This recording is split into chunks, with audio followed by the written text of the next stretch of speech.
on themselves, and they said, he said that we must be careful about the leaven of the Pharisees. Maybe he's talking about lunch. And they thought Jesus was thinking about lunch, like most of you do when you go to work. People go to work at 9 o'clock and dream of lunchtime. They can't wait for the break. And when they come back from lunch, they dream of 5 o'clock. Why? Because they're not doing what they were born to do. They can't wait to get away from it. And they said to Jesus, is it because we haven't bought any lunch that you said we must be aware of the leaven of the Pharisees? And Jesus said something to them that I believe should change your life. He said, friends, why do you worry about lunch? Always thinking about food, you humans.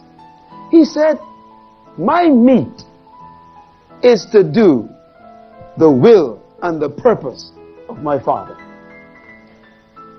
Until you find something more important than food, you haven't found your purpose yet. When a person has discovered their purpose, a passion rises up inside of them that keeps them away from even food. They don't even take vacations. You got to beg them to rest because they got a passion for living. When a person has found their purpose, they are strange. They have no working hours.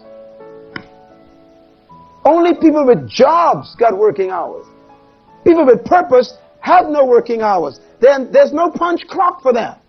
They go to work just when they wake up, and they stay to work until they fall down dead. That's it. I'm talking about it. I'm talking about one of them right here. And if you check all the great people of history, that's the way they live. I mean, Paul, what a man. The guy preached all night until the guy fell out of the window and died. Paul went downstairs, healed the guy, raised him to the dead, put him back in the window, and kept on preaching. That's what I call passion. Passion. I saw Peter, a fisherman, who was bored on his job until he discovered his purpose. And when he discovered his purpose, they couldn't stop him. As a matter of fact, when he discovered his purpose, Peter told the Sanhedrin council, they said, we are going to cut your head off if you keep preaching. Peter says, well, I got a choice to make. He says, no, you got a choice to make. If you cut my head off, I'll preach. If you leave it on, I'll preach. What are you going to do? So they whipped him and put him in prison. What he did, he preached. When they let him out, he preached. They threatened him, he preached. They whipped him, he preached.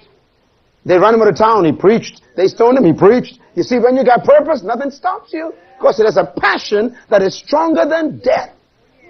The same Peter who was afraid at the resurrection became an invincible man when he received a revelation of who he was born to be. Give the Lord a hand for passion.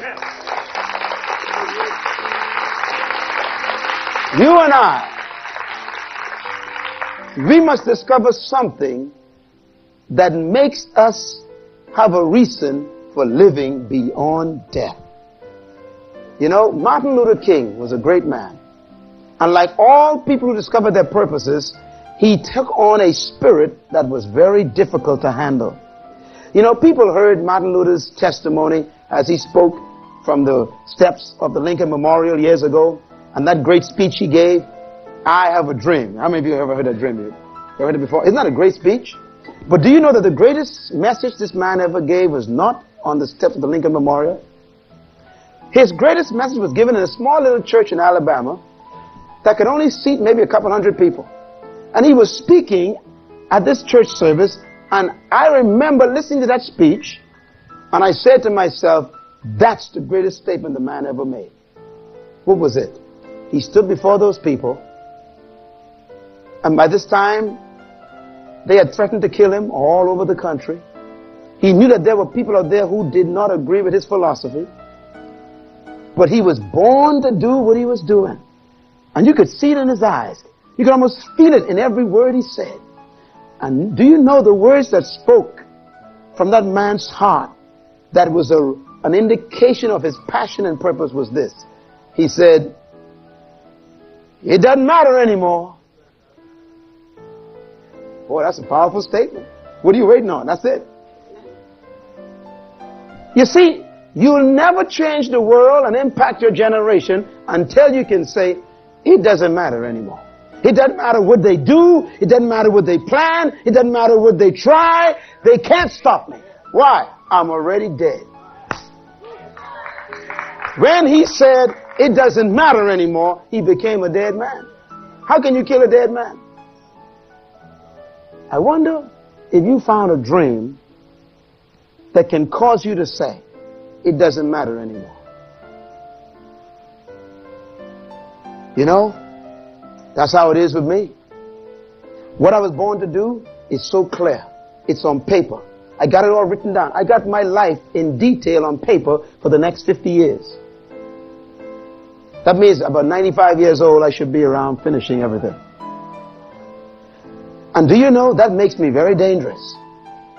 Because it means your opinions are too late. If you threaten to kill me, you might as well shoot now. If you want to stop me, you might as well get all the armor you can.